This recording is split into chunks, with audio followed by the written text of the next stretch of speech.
থমথমে গোপালগঞ্জে চলছে ২২ ঘন্টার কারফিউ। শহর জুড়ে আইনশৃঙ্খলা বাহিনীর টহল।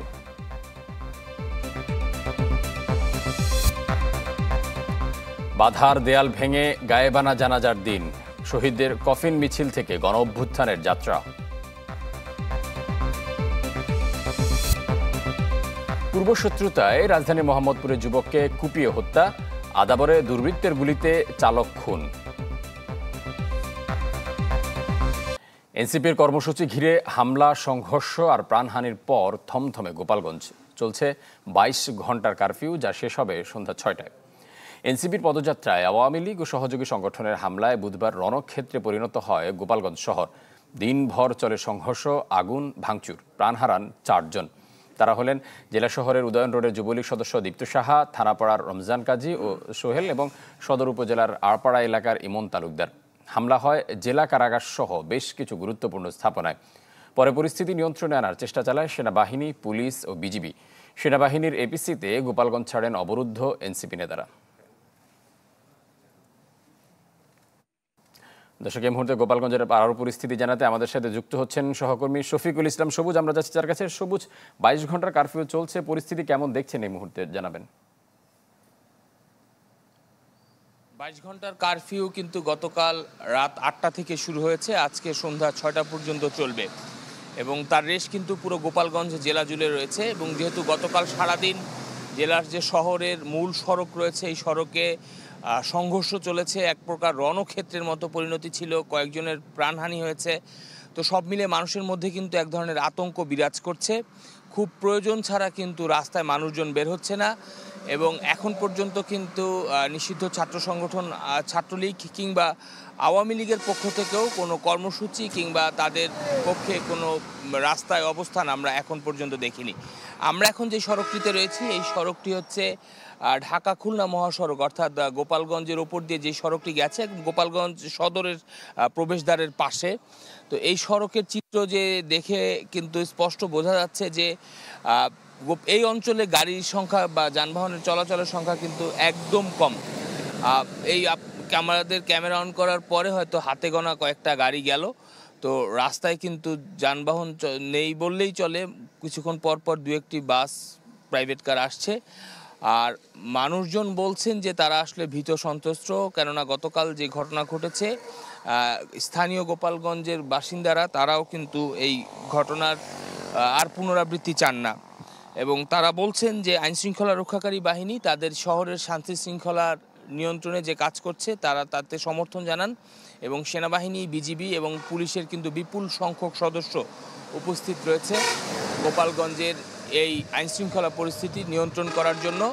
এবং জাতীয় নাগরিক পার্টি বা এনসিপির পক্ষ থেকেও কিন্তু গোপালগঞ্জে এখন পর্যন্ত গতকাল তারা এখান থেকে নেতৃবৃন্দ চলে যাওয়ার পরে তাদের আর কোনো মিছিল, ঝটিকা মিছিল কিংবা তাদের নেতৃত্বের কোনো ধরনের কর্মসূচি এই শহরে দৃশ্যমান হয়নি।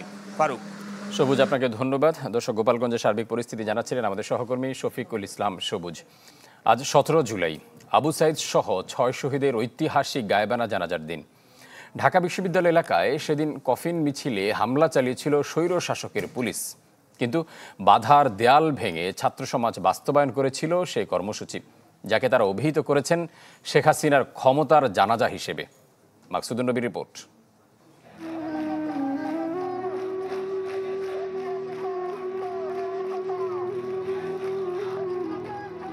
শুধু একটি কফিন মিছিল নয়, এটি ছিল ক্রোধ, বিক্ষোভ, প্রতিরোধ আর প্রতিশোধের কর্মসূচি। আবু সাইদ সহ ৬ জন হত্যার প্রতিবাদে ১৭ জুলাই ঢাকা বিশ্ববিদ্যালয়ের ভিসি চত্বর থেকে টিএসসি মোড়ের দিকে এগিয়ে যায় কফিন মিছিল।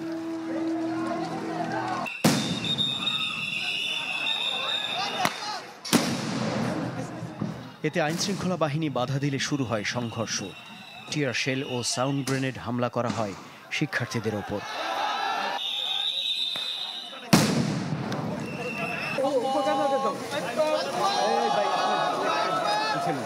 এর আগে দুপুরে টিএসসি মোড়ে শহীদদের গায়েবানা জানাজাও হতে দেয়নি পুলিশ। তবে শত বাধা উপেক্ষা করে ভিসি চত্বরে জানাজায় দাঁড়িয়ে যান জুলাই যোদ্ধারা।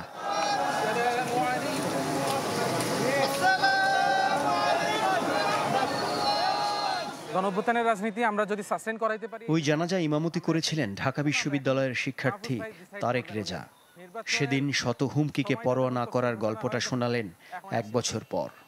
আমি ব্যক্তিগতভাবে চেয়েছিলাম যে আমাদের আক্তার ভাই উনি পড়ান, কিন্তু উনি তো অ্যারেস্ট হয়ে যান। ফলে আমার বাকি সবার যেই অনুরোধ ছিল আমি সেটাকেই গ্রহণ করি এবং আমি জানাজাটা পড়াই। শহীদদের গায়েবানা জানাজা তো, কিন্তু গায়েবানা ছিল না। আমাদের কাছে মনে হচ্ছিল শহীদরা আমাদের সামনে শুয়ে আছেন। লিটারালি বলতে গেলে যে এটা শহীদদের গায়েবানা জানাজা যতটা ছিল তার থেকে বেশি ছিল হাসিনার ক্ষমতার জানাজা। আবু সাইদদের গায়েবানা জানাজা পড়ানোর ছবি দেখে তারেকের মা বাবাকে ঘিরে ধরেছিল সন্তান হারানোর ভয়।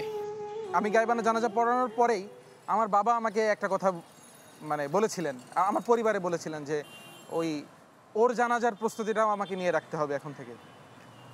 ধর্মীয় বেশের কারণে ক্যাম্পাসে অহরহ জঙ্গি ট্যাগ সইতে হতো তারেককে। নতুন বাংলাদেশে সেই যাতনা থেকে মুক্তি মিলেছে তার মতো অনেকের। আমরা যখন হাসিনার বিরুদ্ধে, এই স্বৈরশাসনের বিরুদ্ধে, ফ্যাসিবাদের বিরুদ্ধে নানা রকম অ্যাক্টিভিজম করেছি, গুমের বিরুদ্ধে আমরা অ্যাক্টিভিজম করেছি, তখনও তো আসলে আমাদেরকে ধরে ধরে কখনো জামাত শিবির, কখনো জঙ্গি, এই ট্যাগগুলো আমাদেরকে দেওয়া হয়েছে। এগুলো তো আসলে খুব ডাল ভাতের মতো ব্যাপার ছিল আসলে ওই সময়টাতে আমাদের।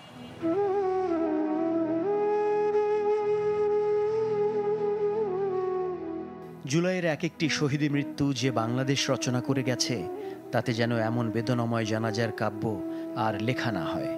রাষ্ট্রের কাছে সেই বিশ্বাস রেখে এগিয়ে যেতে চায় তার মতো সাহসী তরুণেরা। মাকসুদুন নবী, চ্যানেল 24, ঢাকা। 21 আগস্ট গ্রেনেড হামলা মামলায় খালাসের রায়ের বিরুদ্ধে আপিল শুনানি শুরু হয়েছে। প্রধান বিচারপতি ডক্টর সৈয়দ রেফাত আহমেদের নেতৃত্বাধীন 6 সদস্যের আপিল বেঞ্চে শুনানি শুরু হয়। হাইকোর্টের রায়ের বিরুদ্ধে প্রথম শুনানি করে রাষ্ট্রপক্ষ। এদিকে পলাতক আসামিদের পক্ষে আইনজীবী হিসেবে SM শাহজাহানকে নিয়োগ দিয়েছে সর্বোচ্চ আদালত। 2004 সালের 21 আগস্ট রাজধানী গুলিস্তানে আওয়ামী লীগের সমাবেশে গ্রেনেড হামলায় নিহত হন 24 জন, আহত হন অনেকে। পরে মতিঝিল থানায় হত্যা ও বিস্ফোরক আইনে 2টি মামলা হয়। দীর্ঘ বিচারিক কার্যক্রম শেষে 2018 সালের 10 অক্টোবর আলোচিত মামলার রায় দেন ঢাকার দ্রুত বিচার ট্রাইব্যুনাল 1।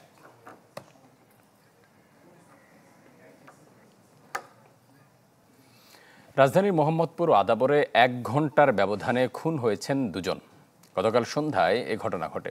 পুলিশ জানায় সন্ধ্যা 7টার দিকে মোহাম্মদপুরের চাঁদ উদ্যান সড়কের লাউতলায় পূর্ব শত্রুতায় আলামিন নামে এক যুবককে কুপিয়ে হত্যা করে দুর্বৃত্তরা। ঘণ্টাখানেক পর 8টার দিকে আদাবরের নবোদয় হাউজিংয়ে নিজ বাসার সামনে গুলি করে খুন করা হয় ইব্রাহিম নামে এক গাড়ি চালককে। এই ঘটনায় 2 জনকে আটক করেছে আইনশৃঙ্খলা বাহিনী। ঠিক কী কারণে ইব্রাহিম খুন হয়েছেন প্রাথমিকভাবে তা জানাতে পারেনি পুলিশ।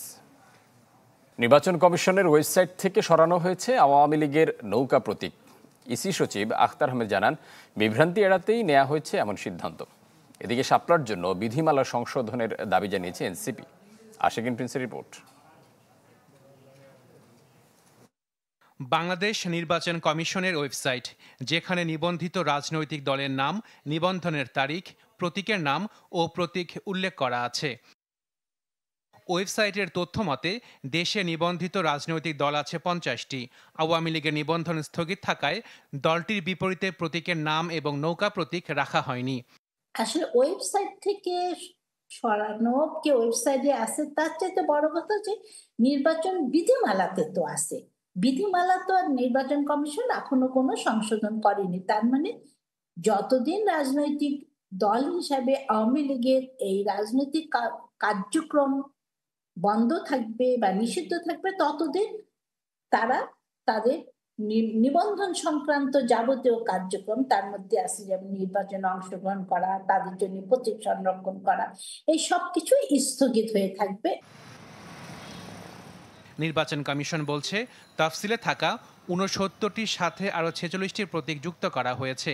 এরই মধ্যে তা ভেটিংয়ের জন্য আইন মন্ত্রণালয়ে পাঠানো হয়েছে, যেখানে শাপলা না থাকলেও আছে নৌকা প্রতীক।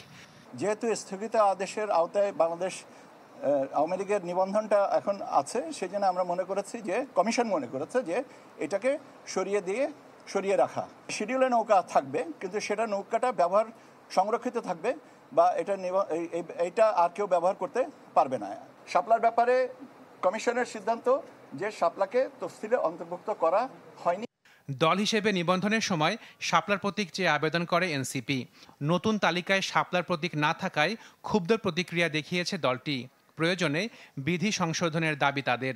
ইলেকশন কমিশন নিশ্চয়ই কারো দ্বারা প্ররোচিত হয়ে তারা শাপলা দেওয়া যাবে না মর্মে সিদ্ধান্ত নিয়েছে।